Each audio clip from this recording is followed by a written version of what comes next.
Hello guys, welcome back to cinematic blogger YouTube channel में हूँ आकाश और फिर से एक बार स्वागत है आप सभी का नए ब्लॉग में। तो दोस्तों, औरंगाबाद ब्लॉग की ये सीरीज़ चल रही है और इस सीरीज़ का ये तीसरा ब्लॉग है। फर्स्ट पार्ट में हम गए थे सोनेरी महल, फिर हम गए औरंगाबाद केव्स, फिर उसके बाद हमने देखा बीबी का मकबरा। फिर सेकंड पार्ट में हम गए थे अजंता केव्स। इंडिया की सबसे बड़ी केव्स है, यहाँ पे फॉरेनर्स भी आते हैं और काफ़ी पुरानी 2000 साल पुरानी केव्स है, उसके बारे में भी हमने काफ़ी इन्फॉर्मेशन ली। और दोस्तों, आज है तीसरा दिन, तो आज हम जाने वाले हैं एलोरा केव्स। एलोरा केव्स भी इंडिया की सबसे बड़ी और सबसे एंशियंट और सबसे यूनिक केव्स है। यहाँ पे भी काफ़ी सारे फॉरेन कंट्री से लोग आते हैं स्टडी वगैरह करने के लिए और काफ़ी पुरानी केव्स है। यहाँ पे हिंदू, बुद्धिस्ट और जैन धर्म की केव्स है, काफ़ी यूनिक केव्स है। वो उसके बारे में हम सारी जानकारी लेंगे और एक्सप्लोर करेंगे। फिर हम जाएंगे दौलताबाद फोर्ट। ये फोर्ट भी काफ़ी पुराना है, लगभग 1000 साल पुराना है और इसे कोई जीत नहीं पाया, सिर्फ अलाउद्दीन खिलजी ने इसे चीट करके जीता था। फिर उसके बाद अगर समय बचता है तो कुछ और भी प्लेसेस हम कवर करेंगे। तो दोस्तों, 2 दिन हमने जो ट्रैवल किया वो बस से और ऑटो से किया, लेकिन आज हम बाइक रेंट करने वाले हैं क्योंकि आज के प्लेसेस मतलब सिटी में ही है लेकिन थोड़ा सा दूर है। तो बाइक रेंट करना सफिशिएंट रहेगा क्योंकि एक दिन में ये 3-4 प्लेसेस हमें कवर करने हैं। तो मैं कहाँ से बाइक रेंट करने वाला हूँ, उसके चार्जेस क्या है, प्रोज और कॉन्स क्या है, वो सब मैं आपको इस वीडियो में अभी बताऊँगा आगे जाके। तो चलिए, अभी फ़िलहाल तो चलते हैं। अभी 9 बज चुके हैं, थोड़ा सा ब्रेकफास्ट कर लेते हैं और बाइक रेंट करने के लिए जाते हैं। फिर मैं आपको वहाँ की सारी इन्फॉर्मेशन दे दूँगा, फिर उसके बाद करेंगे हमारी जर्नी स्टार्ट। तो चलिए चलते हैं। सो गाइज़, जैसे कि मैंने आपसे कहा था, मैं आज बाइक रेंट करने वाला हूँ। तो मैं औरंगाबाद रेलवे स्टेशन से लगभग 2.5 किलोमीटर के आसपास अभी आ चुका हूँ। ये है राइड विथ ब्लू बर्ड करके एक एजेंसी है, वहाँ पे मैं बाइक रेंट करने के लिए आया हूँ। तो यहाँ पे 400 से लेके बाइक का रेंज स्टार्ट होता है। आप स्कूटी वगैरह आप हायर करते हो तो 400 या 500 के आसपास आपको मिलेगा। अगर आप बुलेट वगैरह या फिर एवेंजर वगैरह कुछ बाइक लेते हो तो उसके अलग चार्जेस हैं। तो ये यहाँ पे एजेंसी के ओनर है, तो ये आपको कुछ इन्फॉर्मेशन बताएंगे। हमारा ये बिज़नेस लगभग 1.5 साल हो गया कंप्लीट होके। तो अभी 1.5 साल में पहले हमारे पास ज़्यादा बाइक्स नहीं थी, तो कस्टमर के हिसाब से हमने थोड़े गाड़ी में बढ़ा के अभी लगभग हमारे पास 24 गाड़ियाँ हैं और 4 4 व्हीलर है। तो हमारी रेंज जो गाड़ियों की रहती है कस्टमर के अकॉर्डिंगली रहती है। कस्टमर का कभी भी बजट नहीं रहता है, तो उनका बजट कम रहता है, किसी का ज़्यादा रहता है। तो कम वाली बजट वाली भी गाड़ियाँ हमारे पास, जैसे कि 400 से स्टार्ट होती है हमारी, और जैसे कि स्पोर्ट बाइक, बुलेट वगैरह वो 1000, 1011 ऐसा पर डे के हिसाब से हम कस्टमर को देते हैं। जैसे कि कस्टमर यहाँ पर जैसे कि आप लोग सबको पता है कि औरंगाबाद है हिस्टोरिकल प्लेसेस, तो सब घूमने आते हैं। अभी जैसे कि ये सर आए ब्लॉगिंग करने आए, एक्सप्लोर करने आए सिटी, तो इन्होंने अभी स्कूटी हायर की, हमें उनको डिस्काउंट दे दिया है वो उनके लिए, क्योंकि वो उन्होंने पता है कि हम यूट्यूब चैनल वगैरह करते हैं, तो हमने उनको डिस्काउंट भी दे दिया है।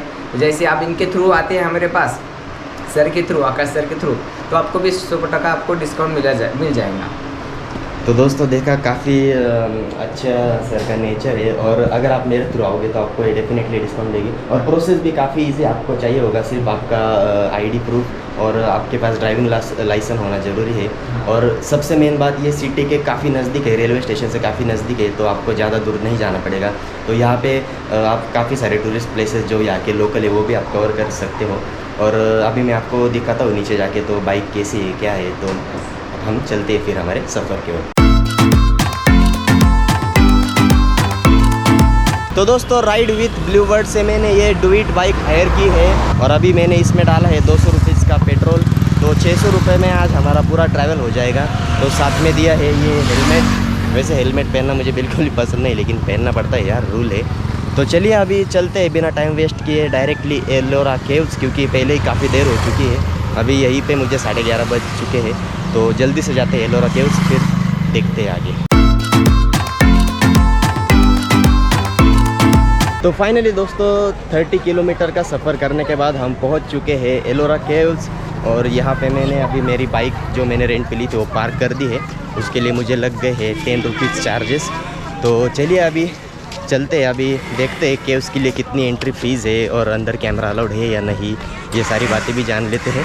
तो वैसे अभी इतनी भीड़ नहीं है क्योंकि अभी आज है मंडे। और सबसे इम्पोर्टेंट बात मैं आपको बताना चाहता हूँ दोस्तों एलोरा केव्स के बारे में। अगर आप एलोरा केव्स ट्यूसडे आ रहे हो तो बिल्कुल भी मत आना, क्योंकि ट्यूसडे को ये केव्स बंद रहती है मेंटेनेंस के लिए। तो चलिए अभी चलते हैं अंदर और देखते हैं most ancient Ellora caves.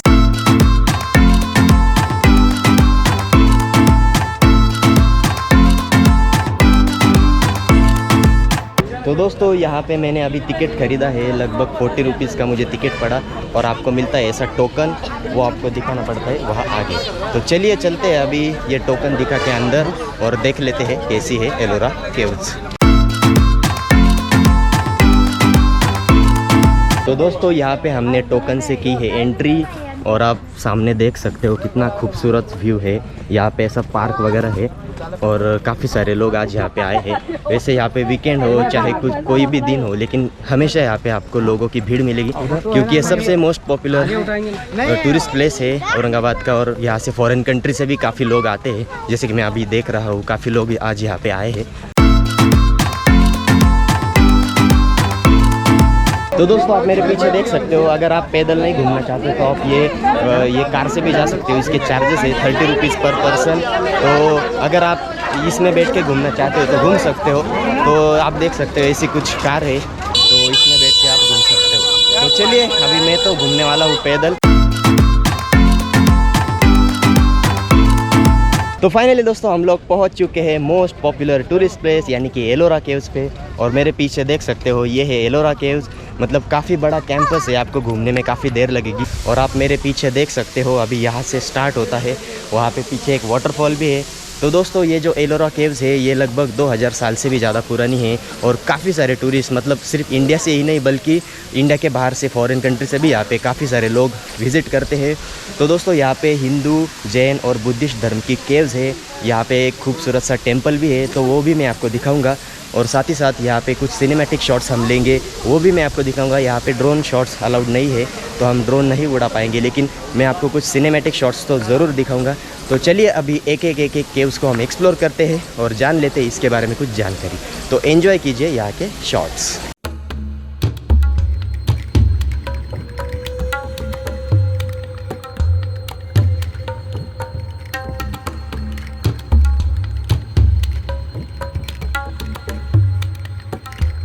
Ellora गुफाएं एक यूनेस्को विश्व धरोहर स्थल है जो भारत के महाराष्ट्र के संभाजीनगर जिले में स्थित है। इन गुफाओं का निर्माण 5वीं और 6वीं शताब्दी में किया गया था। यह दुनिया के सबसे बड़े गुफा मंदिर में से एक है। यहाँ पर 100 से अधिक गुफाएं हैं जो बोसाल्ट चट्टानों में खोदी गई है, जिसमें सिर्फ 34 गुफाएं आम जनता के लिए खुली है। इनमें 17 हिंदू, 12 बौद्ध और 5 जैन गुफाएं शामिल है जो प्राचीन भारत में मौजूद धार्मिक भाव को दर्शाते हैं।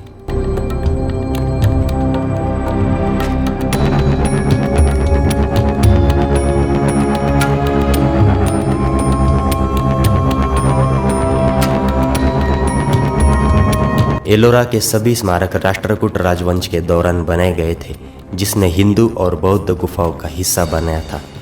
यादव वंश ने कई जैन गुफाओं का निर्माण किया था। स्मारकों के निर्माण के लिए धन राजघरानों, व्यापारियों और क्षेत्र के धनी लोगों द्वारा प्रदान किया गया था।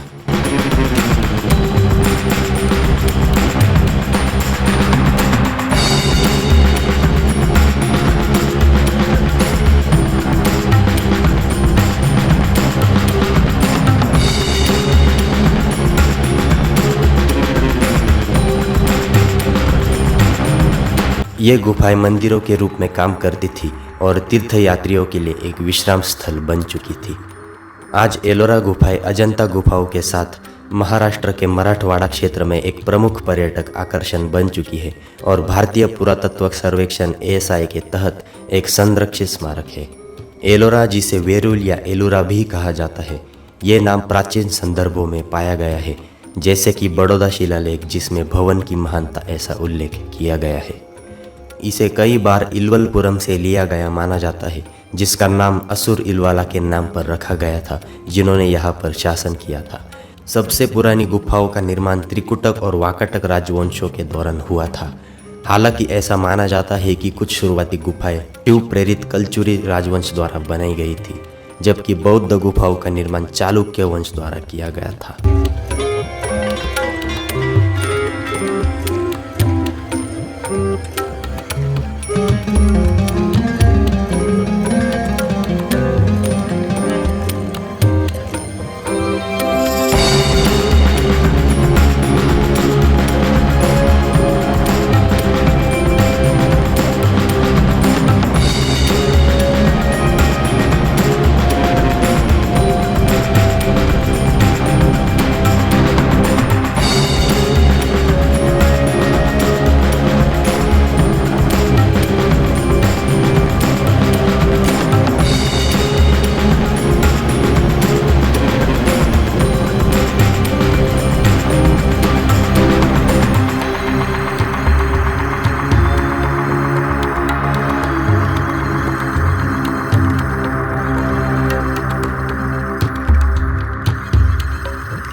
तो दोस्तों अभी मैं जिस जगह पे खड़ा हूँ ये एलोरा केव्स की सबसे यूनिक और चमत्कारी प्लेस है। ये है कैलाशनाथ टेम्पल। इसे बनाने में लगभग लग गए थे 200 साल और ये एक ही पत्थर में तराशा गया मंदिर है। मतलब ऊपर से स्टार्ट किया था तराशना और नीचे तक तराशते गए और इतना खूबसूरत टेम्पल अंदर बनाया है। ये शिव जी का टेम्पल है। यहाँ पे सभी तरह की आपको मूर्तियाँ दिख जाएगी। तो चलिए देख लेते हैं अंदर से कैसा है ये टेम्पल। काफ़ी यूनिक सी ये जगह है। एलोरा केव्स का सबसे मेन अट्रैक्शन है ये केव नंबर 16 यानी कि कैलाशनाथ टेम्पल। तो चलिए अंदर जाके देख लेते हैं कैसा है ये टेम्पल। काफ़ी सारे लोग स्पेशली यहाँ पे विज़िट करने के लिए आते हैं।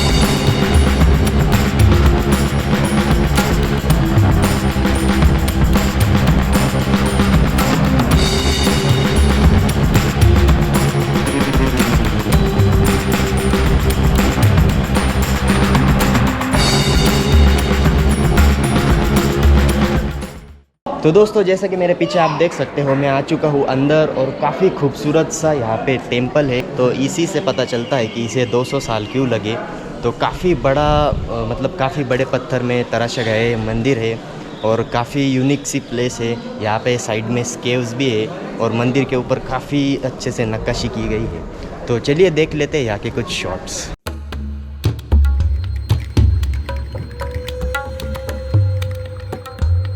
कैलाश मंदिर दुनिया का सबसे बड़ा अखंड चट्टान उत्खनन माना जाता है। ये भगवान शिव को समर्पित एक रथ के आकार का स्मारक है।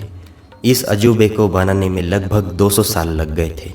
कैलाश मंदिर की खुदाई में विभिन्न हिंदू देवताओं को चित्रित करने वाली मूर्तियाँ और साथ ही 2 प्रमुख हिंदू महाकाव्यों को सारांशित करने वाले राहत पैनल शामिल है। गुफा नंबर 16 जिसे कैलाश मंदिर के नाम से जाना जाता है अपने आकार, वास्तुकला और पूरी तरह से एक ही चट्टान में उकेरी गई होने के कारण भारत में एक विशेष रूप से उल्लेखनीय गुफा मंदिर है, जिसमें एक प्रवेश द्वार, एक सभा हॉल और एक मुख्य मंदिर है जो कई मंदिरों से घिरा हुआ है। एक ही चट्टान में उकेरे गए अन्य मंदिर जैसे गंगा, यमुना, सरस्वती और विष्णु के 10 अवतार, इंद्र, अग्नि, वायु, सूर्य और उषा सहित वैदिक देवी देवताओं के साथ गैर वैदिक देवताएं जैसे गणेश और अर्धनारीश्वर भी शामिल है। ऐसा अनुमान है कि कलाकारों ने मंदिर के खुदाई के लिए लगभग 2 लाख टन वाले 3 मिलियन क्यूबिक फीट पत्थर को हटा दिया था। मंदिर के निर्माण का श्रेय राजकोट राजा कृष्ण को दिया जाता है।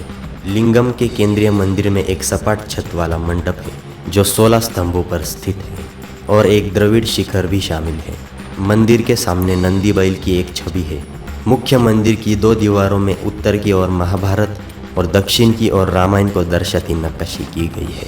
कैलाश मंदिर को भारतीय इतिहास में मंदिर निर्माण का एक उल्लेखनीय उदाहरण माना जाता है और कार्मेल बर्गसन द्वारा इसे रॉक कट स्मारकों के बीच दुनिया का एक आश्चर्य कहा जाता है।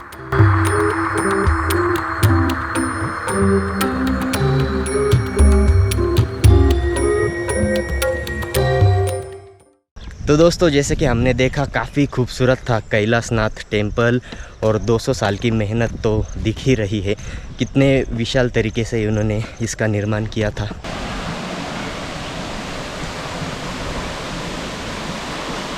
तो दोस्तों आप मेरे पीछे देख सकते हो यहाँ पे एक वाटरफॉल है और काफ़ी खूबसूरत वाटरफॉल है।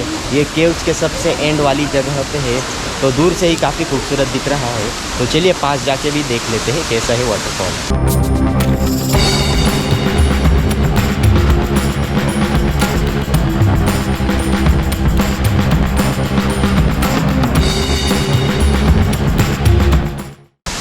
काफ़ी यूनिक सा वाटरफॉल है जो ऊपर से गिरता है नीचे तक। तो काफ़ी पानी का फ्लो है और शायद मेरी आवाज़ भी आप तक नहीं पहुंच रही होंगी। तो चलिए आगे जाके देखते हैं।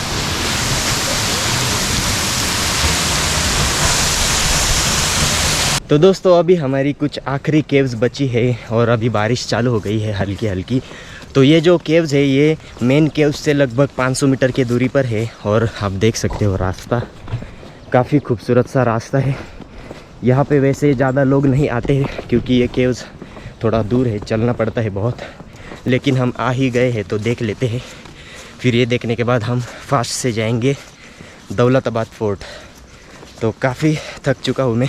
तो दोस्तों काफ़ी पैदल चलने के बाद हम लोग पहुँच चुके हैं ये आखिरी केव्स तक। यहाँ पे कुछ 3-4 केव्स है वो देख लेते हैं। काफ़ी पैदल चलना पड़ा, काफ़ी थक गए। तो चलिए अभी देख लेते हैं केव्स और चलते हैं फटाक से नीचे, क्योंकि हमें दौलताबाद फोर्ट भी तो जाना है। तो चलिए देख लेते हैं केव्स।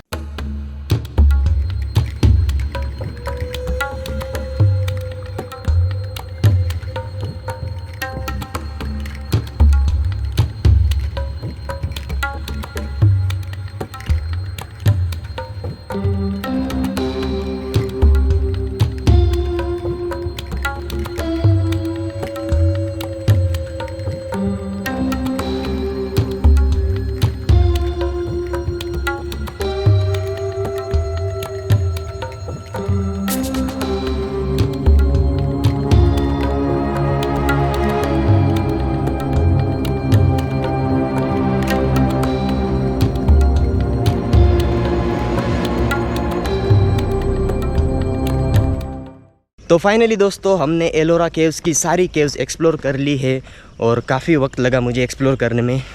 तो दोस्तों एक बात बताना चाहता हूँ, अगर आप इसके साथ और कुछ प्लेसेस कवर करना चाहते हो तो प्लीज़ सुबह जल्दी आओ, क्योंकि देखने में काफ़ी वक्त लगता है और कुछ 4-5 केव्स है वो काफ़ी दूर है, तो काफ़ी पैदल चलना पड़ता है। आप देख लीजिए, तो यहाँ तक कोई नहीं जाता ज़्यादा क्योंकि काफ़ी दूर है। तो बस हमारी ये केव्स एक्सप्लोर हो गई। तो मैंने आपको यहाँ की कुछ इन्फॉर्मेशन भी दी और अभी मैंने जो आपको शुरू में दिखाई थी ये इलेक्ट्रॉनिक कार, तो मैं इसी से जाने वाला हूँ क्योंकि अभी काफ़ी थक चुका हूँ और समय भी काफ़ी कम है मेरे पास। तो इसके जो चार्जेस है 30 रुपीज़ पर पर्सन, ये आपको एग्जिट पॉइंट तक छोड़ देती है, क्योंकि पहले ही मैं काफ़ी दूर तक आ चुका हूँ।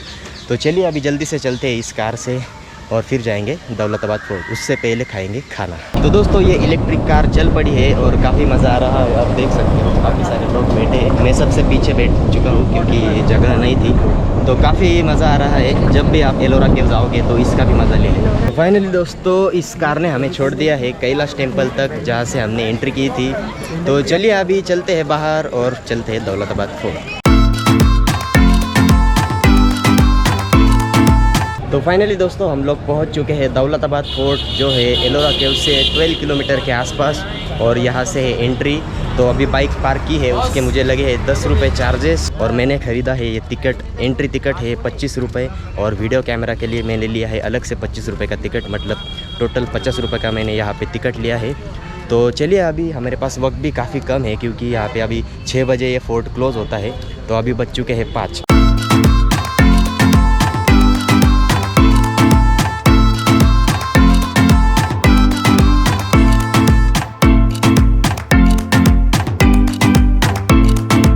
तो फाइनली दोस्तों टिकट दिखा के मैंने अंदर एंट्री कर ली है और यहाँ पे बहुत ही अच्छी सिस्टम है। अगर आप पानी की बोतल अंदर लेके जा रहे हो तो उसके लिए भी आपको 20 रुपये चार्जेस देने पड़ेंगे।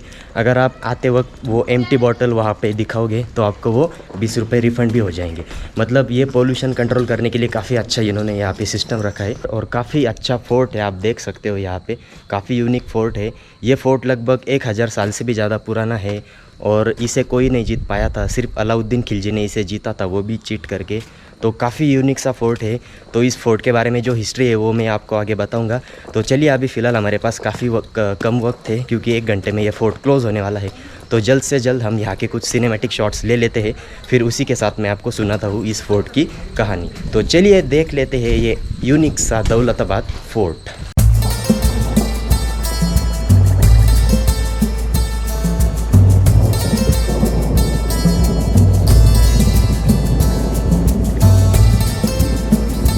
दौलताबाद किला, जिसे देवगिरी के नाम से भी जाना जाता है, यह संभाजीनगर जिले में स्थित एक ऐतिहासिक किला है। यह यादव वंश की राजधानी थी। दौलताबाद में ये ऐतिहासिक किला 1187 में पहले यादव राजा भिलामा द्वारा बनाया गया था। 1308 में इस शहर को अलाउद्दीन खिलजी ने कब्जा कर लिया था। 1327 में मोहम्मद बिन तुगलक ने शहर का नाम देवगिरी से दौलताबाद कर दिया और अपनी शाही राजधानी को दिल्ली से शहर में स्थलांतरित कर दिया। हालांकि मोहम्मद बिन तुगलक ने 1334 में अपने फैसले को उल्टा कर दिया और राजधानी को वापस दिल्ली स्थलांतरित कर दिया।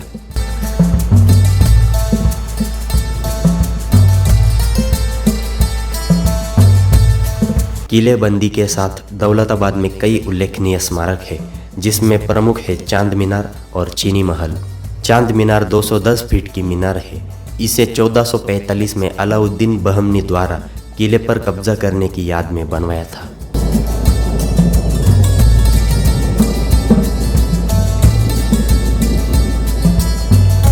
1499 में दौलताबाद अहमदनगर सल्तनत का हिस्सा बन गया।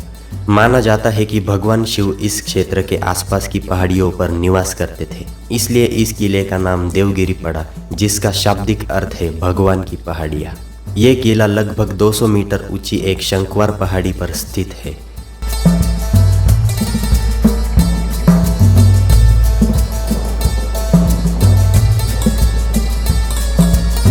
यादव राजा रामचंद्र के शासन के दौरान अलाउद्दीन खिलजी ने देवगिरी पर हमला कर दिया, जिससे यादव को भारी श्रद्धांजलि देनी पड़ी। जब श्रद्धांजलि भुगतान बंद हो गया तो अलाउद्दीन ने 1308 में देवगिरी में दूसरा अभियान भेजा, जिसमें रामचंद्र को अपना जागीरदार बनने के लिए मजबूर होना पड़ा।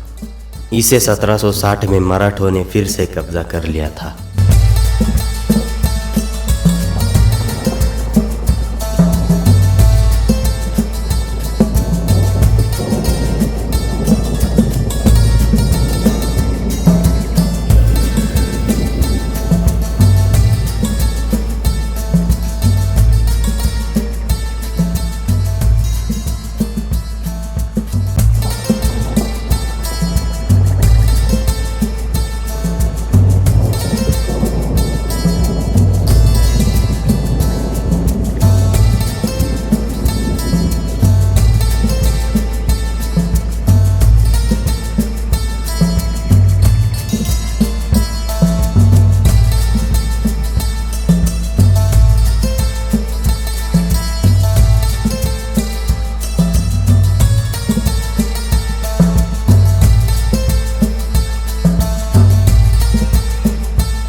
तो फाइनली दोस्तों वक्त कम था, फिर भी हमने दौलताबाद फोर्ट भी एक्सप्लोर कर लिया। तो आज के आइटनरी में मेरे जो प्लेसेस थे वो हमने लगभग कवर कर लिए। बस एक ही प्लेस में कवर नहीं कर पाया, वो था कृष्णेश्वर महादेव टेम्पल, जो 12 ज्योतिर्लिंगों में से एक ज्योतिर्लिंग है, क्योंकि समय नहीं बचा मेरे पास। लेकिन दोस्तों आप कभी औरंगाबाद आओगे, खासकर एलोरा केव्स के पास, तो कृष्णेश्वर महादेव टेम्पल में ज़रूर विजिट करना। वैसे भी वहाँ पे कैमरा फोटोग्राफी या फिर यहाँ तक कि मोबाइल भी वहाँ पे अलाउड नहीं था, इसलिए मैं जाता भी तो आपको कुछ शॉट्स नहीं दिखा पाता। लेकिन आप अगर जाओगे तो एलोरा केव्स से लगभग सिर्फ 2 या 2.5 किलोमीटर के ही आसपास है, तो कृष्णेश्वर महादेव टेम्पल में आप ज़रूर विज़िट करना। और एक प्लेस मैंने कवर नहीं किया क्योंकि समय नहीं बचा, वो था भद्रा मारुति। तो वहाँ पे भी फ़ोटो वगैरह खींचना अलाउड नहीं है, तो मैं वहाँ पे आपको कुछ शॉट्स नहीं दिखा पाता। तो आप अगर आओगे तो वहाँ पे भद्रा मारुति पे ज़रूर जाना। और एक टूरिस्ट प्लेस मैं सजेस्ट करूँगा, अगर आपके साथ छोटे बच्चे हैं और आप एक गार्डन में वक्त बिताना चाहते हैं, तो औरंगाबाद सिटी में एक सिद्धार्थ ज़ू है। वहाँ पे वाइल्ड लाइफ एनिमल्स रखे गए हैं, शेर वगैरह भी है वहाँ पे, और बच्चों के लिए भी काफ़ी यूनिक सी चीज़ें हैं वहाँ पे, तो वहाँ पे आप ज़रूर विजिट करना। तो बस यही थे हमारे औरंगाबाद के टूरिस्ट प्लेसेस। ये 3 दिन का टूर था मेरा, और 3 दिन में हमने 7-8 प्लेसेस कवर किए। तो आई होप दोस्तों औरंगाबाद व्लॉग की ये सीरीज़ आपको अच्छी लगी होंगी, और जो भी मैंने आपको ये प्लेसेस दिखाई यहाँ के कुछ पॉपुलर, वो भी आपको अच्छे लगे होंगे। और जो जानकारी मैंने आपको दी और जो भी इन्फॉर्मेशन, जो भी सजेशंस मैंने आपको दिए, वो भी आपको अच्छे लगे होंगे। अगर आपको ये ब्लॉग अच्छा लगा होगा तो प्लीज़ एक लाइक ज़रूर कर देना दोस्तों, क्योंकि काफ़ी मेहनत से ये ब्लॉग मैंने बनाया है। और ये ब्लॉग मेरे लिए काफ़ी चैलेंजिंग था, क्योंकि फ़र्स्ट टाइम मैं सोलो ट्रैवल कर रहा था, मतलब स्टे लिया था मैंने घर से दूर रह के। तो ये ब्लॉग मेरे लिए काफ़ी चैलेंजिंग था। वैसे भी चैनल नया है तो मैंने ये रिस्क भी लिया। तो चलिए अभी चलते हैं हमारे नासिक में, होम टाउन में। तो काफ़ी मज़ा आया इस ब्लॉग में, और काफ़ी चीज़ें मुझे सीखने मिली, और आपको भी आई होप सीखने मिली होगी। तो चलिए दोस्तों, फिर मिलेंगे नए ब्लॉग में। नए ब्लॉग की सीरीज़ आती रहेंगी, इसलिए प्लीज़ इस चैनल को सब्सक्राइब कर देना, और साथ ही साथ बेल आइकन को भी प्रेस कर देना, ताकि यहाँ पे मैं जो भी इस चैनल पर नए ब्लॉग्स डालूंगा उसका नोटिफिकेशन आप तक पहुँच जाएगा। तो चलिए दोस्तों, फिर मिलेंगे नए ब्लॉग में। तब तक हंसते रहिए, खेलते रहिए, मुस्कुराते रहिए, और सबसे मेन स्वस्थ और हेल्दी रहिए। तो फिर मिलेंगे नए सीरीज़ में। Bye bye.